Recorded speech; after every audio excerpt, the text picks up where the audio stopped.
Sheriff Nadira Colefax, the first black woman elected to lead law enforcement in this county, has spent 20 years building a career on dignity, discipline, and reform.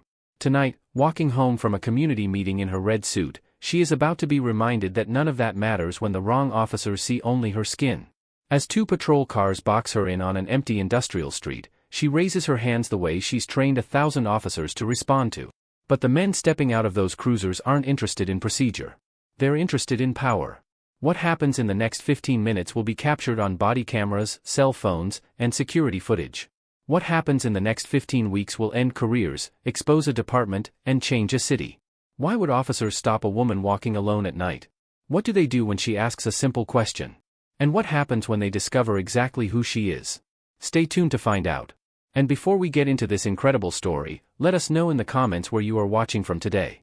If this story moves you, make sure to subscribe and hit that notification bell so you never miss another video. Hands on the wall. Now. The voice cut through the night like broken glass. Red and blue lights washed across Nadira's face. Two patrol cars had appeared from nowhere, blocking the sidewalk, trapping her against a wall of brick and concrete. She stood perfectly still, her red suit sharp against the dark industrial corridor, her heels planted on cracked pavement, her hands rising slowly in the universal gesture of compliance. Officer Brent Halvorson stepped out of the first cruiser, bald head gleaming under streetlights, badge catching the patrol lights. His hand was already on his weapon before his feet hit the ground. "I said hands on the wall." Nadira's voice came out calm, measured, the voice of someone who had trained 1,000 officers. "For what reason, officer?" 4 words. A lawful question. The same question she taught at the academy every spring. Halvorson's face twisted. Not confusion. Insult. "Don't get smart with me." He moved closer. Too close. His breath visible in the cold air. "You fit the description." "Of who?" Behind Halvorson, a second officer emerged. Clyde Mercer. Younger. Latino. His eyes darted between his partner and the woman in red. He said nothing. Did nothing. Just watched. A third officer leaned against the second cruiser. Ronan Pike. Arms crossed. Smirk already loaded. "Talking back already," Pike called out. "Figures." The word dripped with meaning. Nadira turned her head slightly. Eyes steady on Halvorson. "I'm cooperating. I'm asking a lawful question." That word hit him like a slap. Lawful. She kept using it. Like she knew the weight it carried. Like she knew exactly what they were violating. Halvorson grabbed her arm. Hard. His fingers dug into the red fabric of her blazer. Tight enough to bruise. "Face the wall." "Officer, I haven't committed any crime." "Face the wall." He spun her around. Slammed her palm against the cold brick. The impact echoed through the empty street. Her wrists burned where he gripped. Her shoulder ached from the twist. But her face stayed calm. Her breathing stayed even. Because Nadira Colefax knew something these officers didn't. She knew exactly how this would end. She knew the body cameras on their chests were recording every word. She knew her phone in her pocket was already capturing audio. She knew the security cameras on the warehouse across the street were watching.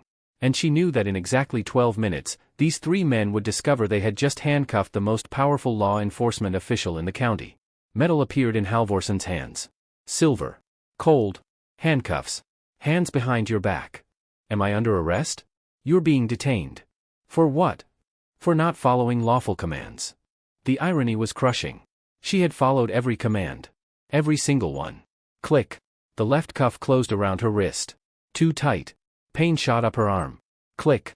The right cuff closed. Even tighter. And Sheriff Nadira Colefax stood handcuffed against a brick wall, surrounded by 3 officers who had no idea they had just ended their own careers. 3 hours earlier, the night had been ordinary. Unremarkable. The kind of evening that blends into 1,000 others. Nadira had stood in a community center gymnasium. Fluorescent lights humming overhead. Folding chairs arranged in a circle. 2 families on opposite sides of a property dispute that had festered for years. She wore her red suit. The same one she wore to every community meeting. Power without intimidation. Authority without aggression. For 2 hours, she listened. Asked questions. Found the hurt beneath the anger. Found the fear beneath the hurt.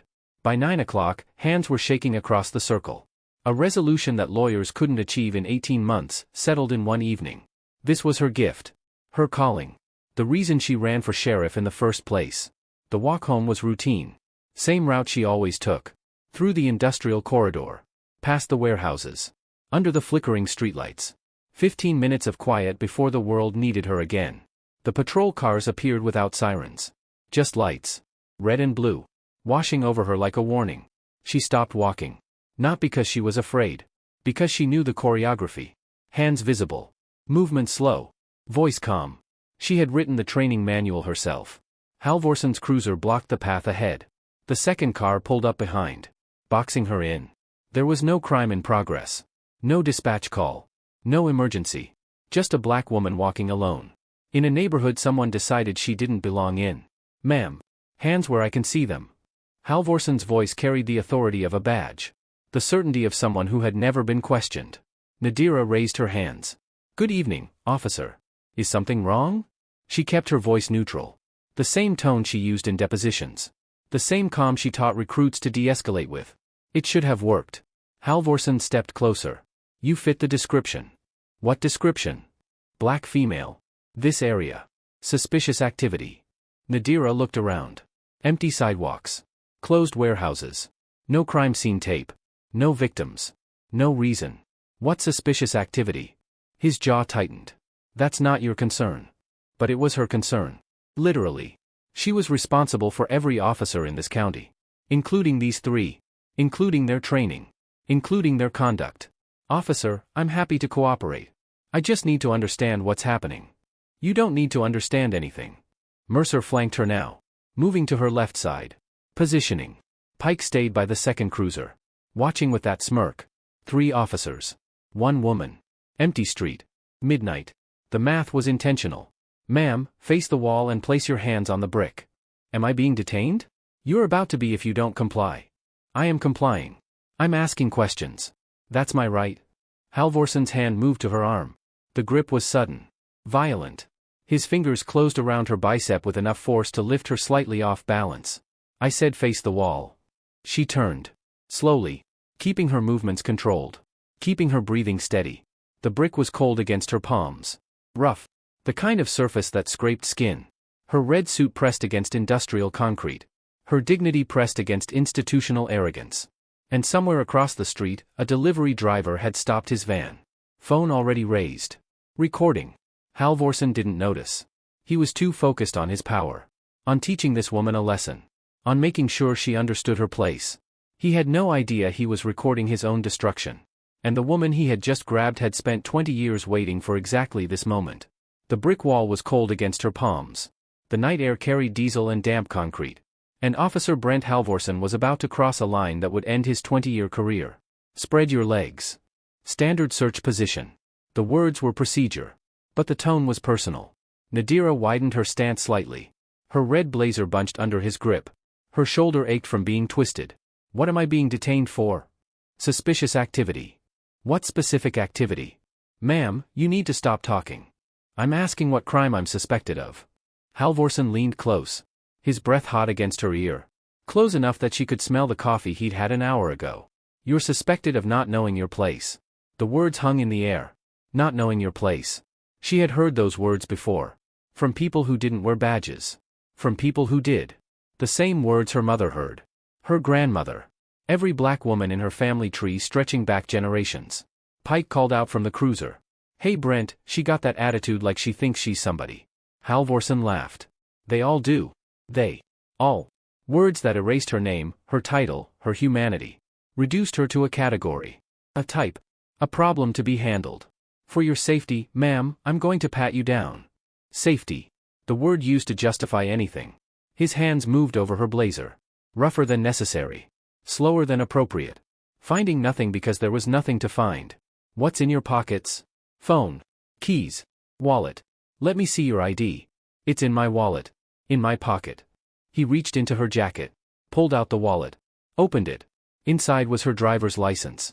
Credit cards. And a photo of her late mother. He didn't look at any of it closely. Just glanced and tossed it back in her pocket. If he had looked, he would have seen the address. The address of the sheriff's residence.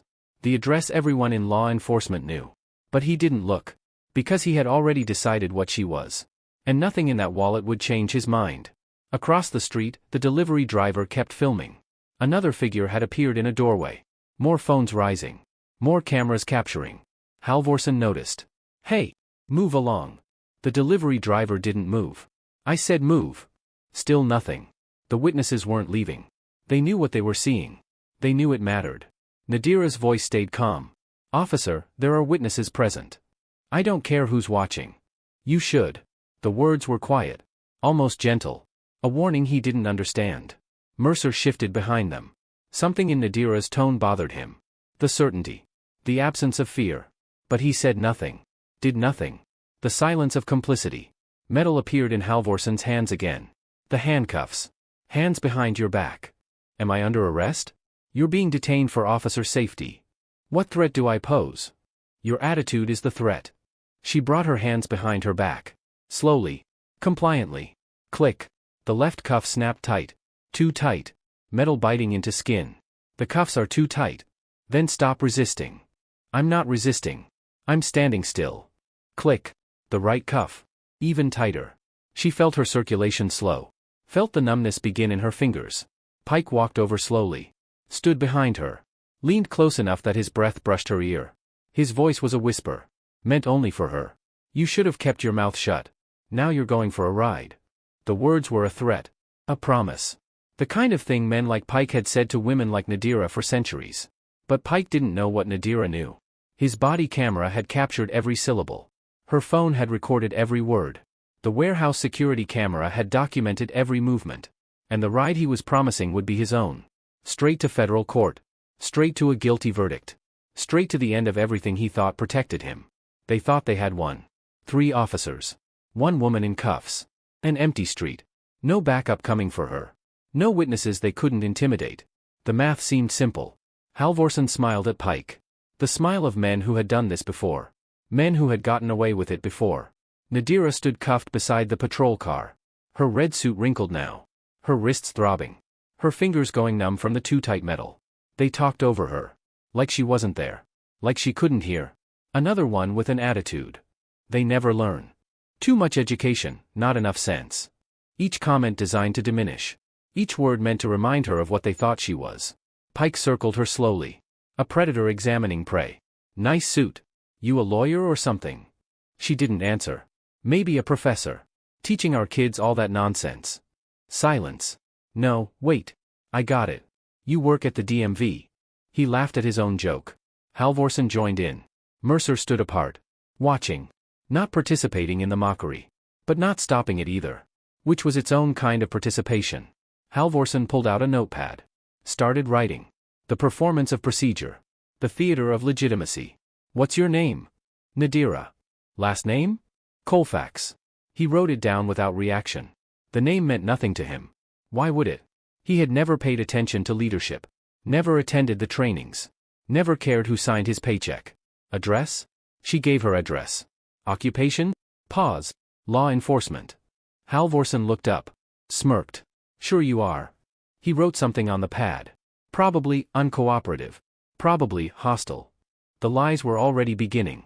What none of them knew was that Internal Affairs had been investigating Halvorson for months.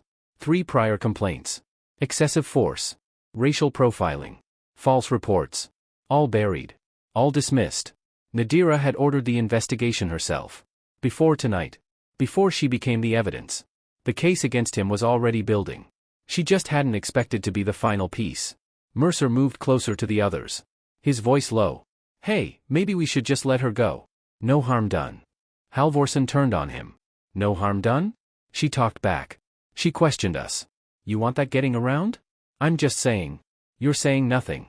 Fall in line or file a report. Mercer fell silent. The threat was clear. Speak up, and you become the problem. Speak up, and your backup arrives late. Speak up, and your career stalls. The rules were unwritten but absolute. Protect your own. Even when your own are wrong. Especially when your own are wrong. Pike keyed his radio. Dispatch, we got a female detained. Industrial corridor. Possible trespassing. Requesting. He paused. Looked at Nadira with contempt. Then said the words that would echo through courtrooms for months. Another one of you people who doesn't know when to shut up. You people. 2 words. Broadcast through dispatch.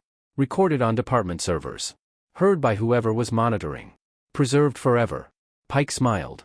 Satisfied with himself. He had no idea he had just handed Nadira everything she needed to destroy him. 2 words. Career over. And he didn't even know it yet. The silence after Pike's words was louder than anything he had said. 3 seconds of nothing. 3 seconds where even the wind stopped. 3 seconds that separated everything before from everything after. You people. The phrase hung in the air. Broadcast to dispatch. Recorded on body cameras. Captured on cell phones. Pike didn't seem to notice. Or didn't care. Halvorsen actually laughed. A short, approving sound. Like Pike had told a good joke. Mercer looked at the ground. His face tight. But his mouth stayed closed. The witnesses across the street had stopped moving. Frozen. Phone still raised. Still recording. A delivery driver's mouth hung open in disbelief. Someone in a doorway was shaking their head slowly. The moment had crystallized into something permanent. Evidence that could never be erased. But instead of backing down, the officers leaned in. You got something to say now? Halvorsen asked. Nadira's voice stayed level. I'd like to speak with your supervisor. Pike burst out laughing. Hear that, Brent? She wants a supervisor. Probably wants to file a complaint too. Bet she's got lots of practice with that. They were mocking her. Openly. On camera. In front of witnesses. 20 years of immunity will do that. 20 years of buried complaints and quiet settlements and looking the other way. They had never faced real consequences. Tonight that would change. Officer, Nadira said quietly. I am requesting that you call your supervisor. Now. Something in her tone shifted the air. Not louder. Colder. Halvorsen's smirk flickered. You don't get to make demands. It's not a demand. It's a lawful request. And you're required to comply. There was that word again. Lawful. She wielded it like a weapon. Pike stepped closer. Lady, you're in cuffs. You got no power here. Nadira's eyes met his. Steady. Unblinking. Call your supervisor. Why should we? Because my name is Nadira Colefax. She paused. Let it land. Badge number S0017. Another pause. Elected sheriff of this county. The words dropped like explosions. Silent detonations that shattered everything. Pike's face went blank. The smirk evaporating like it had never existed. Halvorsen's jaw dropped. Actually dropped. Mercer took a step backward. Instinctive. Like he was trying to distance himself from a bomb. That's a lie, Halvorsen said. Too quickly. Too desperately. Check your system. You're lying. Check. Your system. Her voice never rose. Never wavered. Just 3 words repeated with the certainty of someone who had nothing to prove. Because the truth was already in their servers. Already in their dispatch records. Already in every database they could access. Sheriff Nadira Colefax. Badge S0017. Elected 3 years ago. The first black woman to hold the position in the county's history. The woman they had just handcuffed. The woman they had just humiliated. The woman whose wrists were marked by cuffs applied too tight. The woman who would decide their fate. No one moved for 5 seconds. 6. 7. Then Mercer broke the silence. We should call it in. His voice shook. Halvorsen didn't respond. His eyes were fixed on Nadira. Searching for the lie. The bluff. The trick. Finding only calm certainty. Radio dispatch, Mercer said again. We need to verify. I know what we need to do. Halvorsen keyed his radio. His hand trembling slightly. Dispatch. Requesting verification on detainee. Static.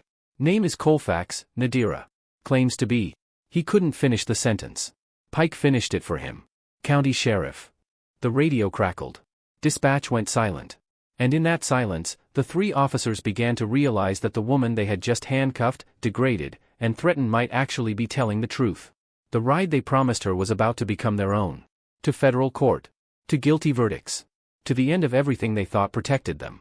And Sheriff Nadira Colefax stood cuffed against a patrol car, waiting for the confirmation that would destroy them all. The radio silence lasted 11 seconds. 11 seconds where 3 careers hung in the balance. 11 seconds where Officer Brent Halvorsen felt the first real fear of his 20-year career. The night pressed in around them. Red and blue lights still spinning. But the energy had shifted completely. Halvorsen's hand stayed frozen near his radio. Waiting for dispatch. Waiting for the answer he didn't want. Pike had stopped smirking. His eyes darted between Nadira and the cruiser. Looking for an exit that didn't exist. Mercer stood apart now. 3 feet. 4. Putting distance between himself and disaster. As if distance could save him from what was coming. It couldn't. Nadira remained still. Hands cuffed behind her back. Face calm. Waiting. She had waited 20 years for a moment like this. Not this specific moment. But a moment when the system would be forced to expose itself. A few more seconds meant nothing. Pike moved closer to Halvorsen. Whispered something urgent. Halvorsen shook his head. But his face was pale now. The arrogance draining like water from a cracked vessel. Maybe she's just crazy, Pike said. Too loud. Overcompensating. They do that sometimes. Claim they're important. But his voice lacked conviction. Because crazy people don't have badge numbers memorized. Crazy people don't request supervisors with the calm of command. Crazy people don't stand in handcuffs like they're the ones in control. And Nadira Colefax looked very much in control. The radio crackled. Every officer flinched. Unit 47, please confirm spelling of detainee name. Halvorsen's throat moved. A hard swallow. Colefax. First name Nadira. Nadira. Static filled the air. Then, stand by. Stand by. Not, no record found. Not, unknown individual. Stand by. Someone at dispatch was checking. Someone was looking. Someone was about to find exactly what Nadira said they would find. Pike took a step backward. Instinctive. The movement of a man who suddenly realized the ground beneath him was collapsing. Mercer had gone completely silent. His face gray in the patrol lights. His career flashing before his eyes. Only Halvorsen remained close to Nadira. Stubbornly denying what every cell in his body already knew. This woman was telling the truth. And he had just destroyed himself. Nadira watched them. The transformation was textbook. She had seen it before. In interrogation rooms. In courtrooms. In the moments when suspects finally understood they were caught. The desperation that follows understanding. Pike's hand moved toward his body camera. Don't. One word from Nadira. Quiet. Absolute. He froze. That's tampering with evidence. Federal offense. Minimum 5 years. His hand dropped like it had been burned. She knew the law better than any of them ever would. And they were finally starting to understand that. The radio crackled again. Dispatch's voice was different now. Careful. Formal.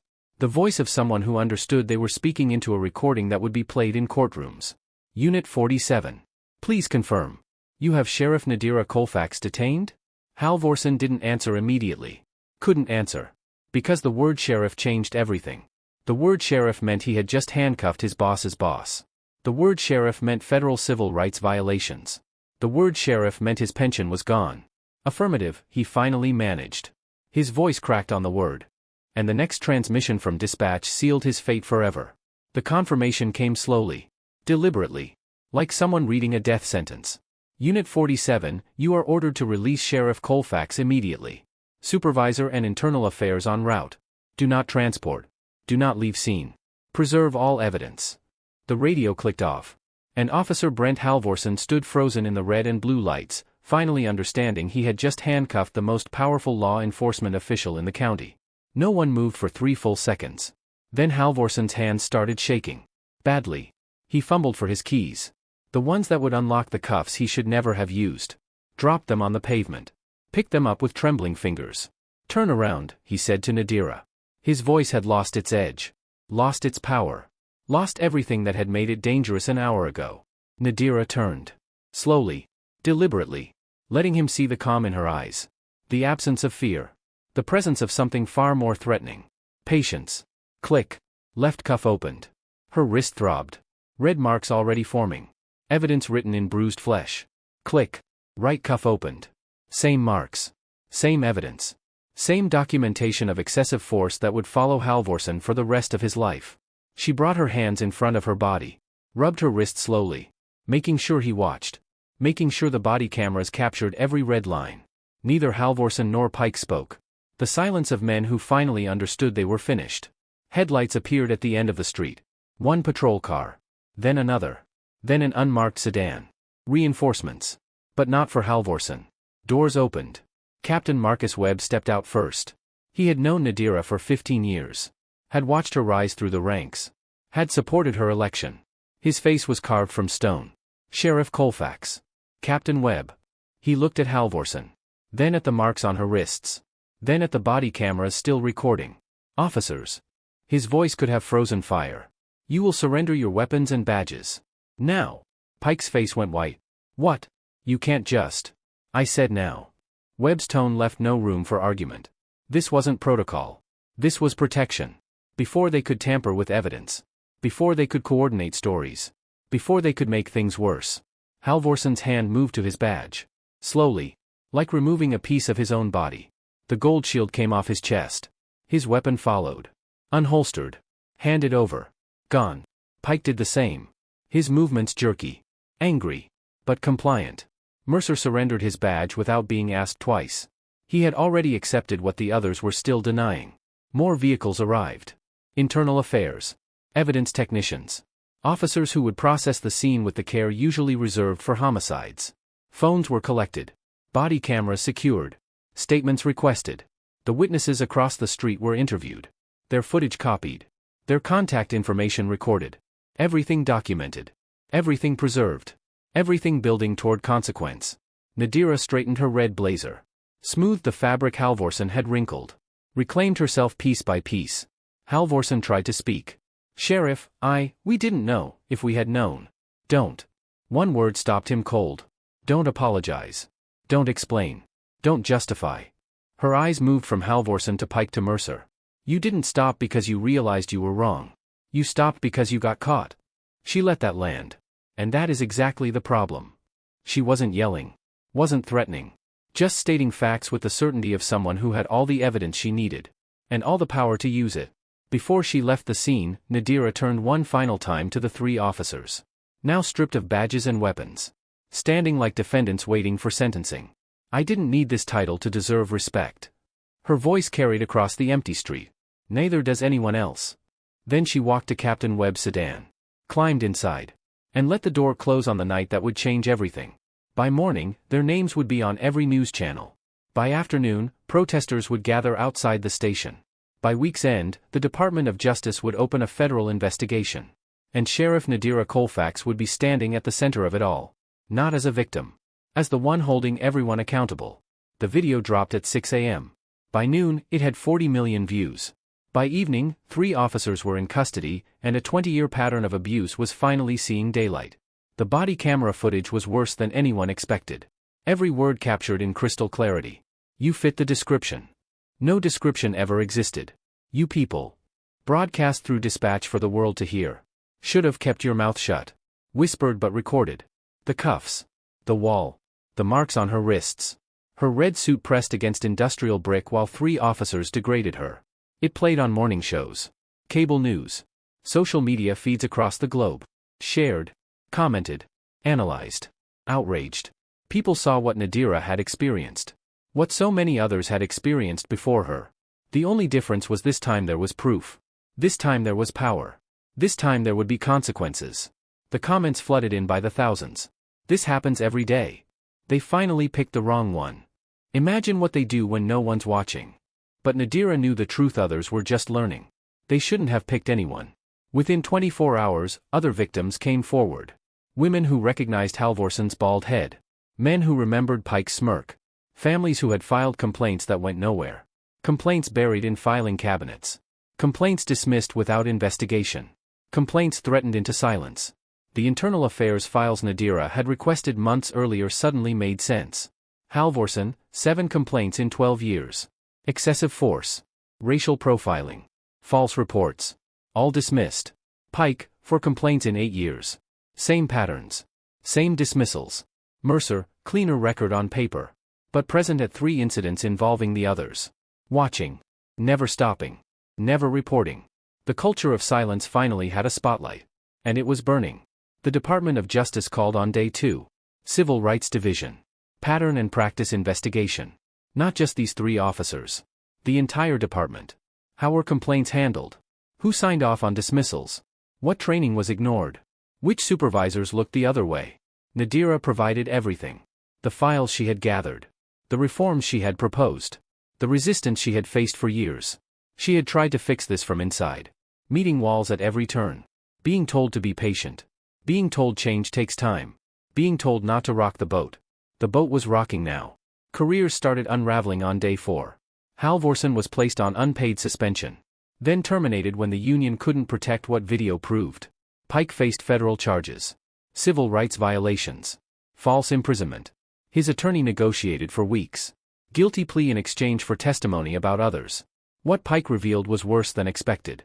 Years of coordinated misconduct. Cover-up signed by supervisors. evidence rooms with missing files. A network of protection that stretched to the highest levels. Mercer cooperated from day one. Traded immunity for truth. His testimony implicated 3 supervisors. 2 lieutenants. 1 captain who had been signing dismissals for a decade. The rot ran deeper than anyone had admitted publicly. Except Nadira. She had always known. Had been fighting it quietly. Now the fight was public. And she was winning. Resignations began trickling in on day 7. Then flooding. Lieutenant Morrison. Retiring early. Captain Bridges. Pursuing other opportunities. Deputy Chief Warren. Stepping down for family reasons. The language was careful. The message was clear. Get out before you're exposed. Get out before the investigation reaches your desk. Get out before you become the next headline. A settlement offer arrived on day 10. $2 million. Sealed records. Quiet resolution. Buried forever. Nadira's response was one word. No. Her attorney warned her. Trials are risky. Outcomes uncertain. Personal costs high. But Nadira wasn't interested in a quiet check. She was interested in change. Real change. The kind that only happens when truth is spoken in public. Under oath. On record. With cameras rolling and the whole world watching. The department wanted this to disappear. Nadira was about to make sure it never could. The trial began 6 months after that night in the industrial corridor. By then, the case had grown from one wrongful arrest to a complete reckoning with decades of institutional failure. Federal Courthouse. Monday morning. Cameras lined the steps outside.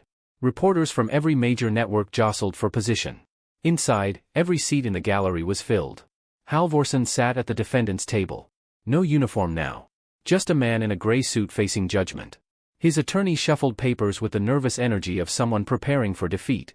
Pike had already pled guilty. His testimony would come later. The words he spoke in that plea agreement had shattered whatever defense Halvorsen hoped to build. Mercer sat in the witness section. Immunity purchased with truth. Ready to describe everything he had seen. Everything he had ignored. Every time he chose silence over justice. Nadira sat in the front row of the gallery. Not at the prosecutor's table. Not demanding attention. Just present. A witness to the system finally working. The testimony began on day 1 and continued for 2 weeks. Mercer took the stand first. We knew the stop was wrong from the beginning. Why did you proceed? Because that's not how it works. Explain. He looked at the jury. 12 faces waiting for truth.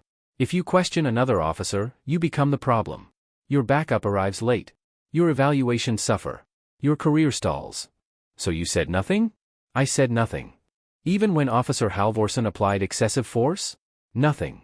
Even when Officer Pike made racial statements? Nothing. Even when Sheriff Colefax identified herself? Mercer's voice dropped. By then, I knew we were finished. All of us. The prosecution called witness after witness. Previous victims who had filed complaints. Supervisors who had dismissed them.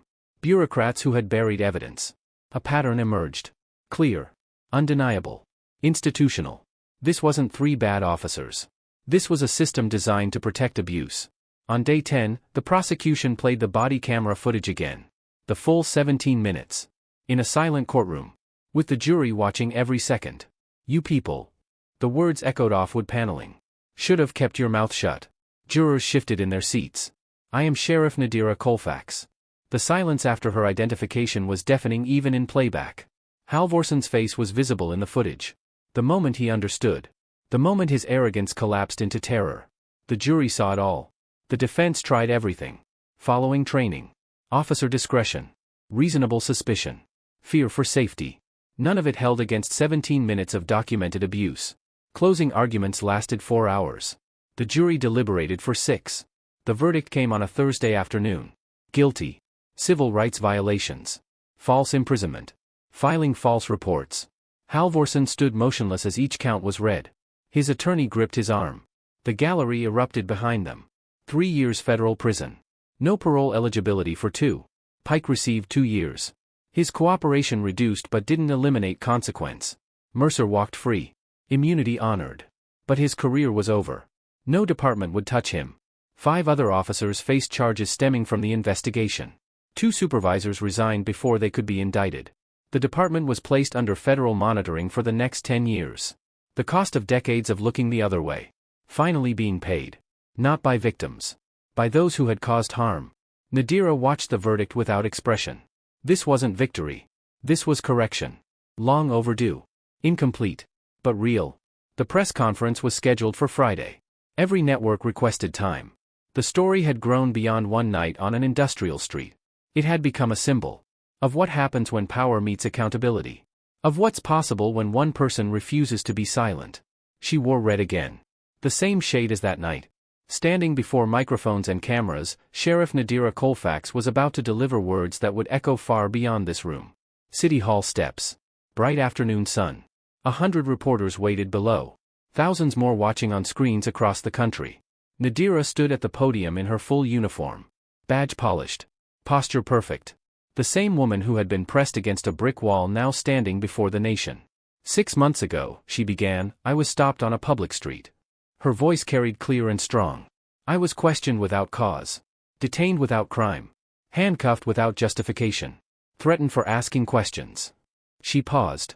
Let the words settle over the crowd. I was treated the way too many people are treated every day. The only difference is I had the power to respond. Her eyes moved across the sea of cameras. Most people don't. And that's what we need to change. The crowd was silent. Listening. Recording. Absorbing. This isn't about revenge. It never was. She gripped the podium slightly. It's about accountability. Power without humility becomes cruelty. Authority without oversight becomes abuse. And silence is what protects it all. A breeze moved through the plaza. Flags rippled. But no one looked away from the woman in red. I could have been silent that night. I could have complied without question. Accepted the humiliation and moved on. She shook her head slowly. But silence protects abusers. Not the abused. Her voice rose slightly. Not in anger. In conviction. Asking questions is not a crime. Demanding dignity is not defiance. And no one, should have to wear a badge to deserve basic respect. The applause started slowly. Then built. Wave after wave crashing against the City Hall steps. Nadira waited for it to subside. The officers who stopped me that night believed they could do anything without consequence. They believed the system would protect them like it always had. She looked directly into the cameras. They were wrong. And every officer who thinks that way should know, the days of protection without accountability are over. The speech was replayed for weeks. Classrooms used it for discussion. Training academies incorporated it into curriculum. Other departments requested her reforms. Cities across the country examined their own patterns. Opened their own files. Asked their own questions. Not because of pressure from Washington. Because someone had shown it was possible. Change was possible. Accountability was possible. Justice was possible. When one person refused to accept that this was just how things were. Somewhere in the city that evening, a young black woman named Imani watched the speech on her phone. Sitting alone in her apartment. Tears on her cheeks. She had been stopped last year. Same kind of stop. Same kind of treatment. Filed a complaint.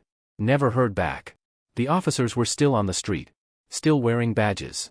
Still stopping people who looked like her. She had given up. But watching Nadira at that podium. Hearing those words. Seeing what was possible. Imani picked up her phone. Scrolled to the number for the Civilian Oversight Board. The one that had been strengthened by the reforms. She pressed call. I'd like to file a complaint.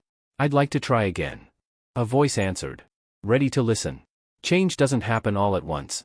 It happens one voice at a time. One question at a time. One refusal to be silent at a time. If this story moved you, if it made you think about dignity and power and the courage it takes to stand when everything tells you to submit, then share it with someone who needs to hear it. Subscribe to this channel and turn on notifications so you never miss another story. We share stories like this every week. Stories of justice. Stories of courage. Stories of people who refused to bend when the world tried to break them. Drop a comment below and tell us your story. Have you ever been judged or dismissed because of how you looked? Have you ever found the strength to speak when silence would have been easier? Your words might inspire someone going through the same thing right now. Because the world changes one person at a time. One voice at a time. One moment of courage at a time. What will your moment be? Until next time, remember this truth: asking questions is not defiance. It's dignity. And dignity belongs to everyone.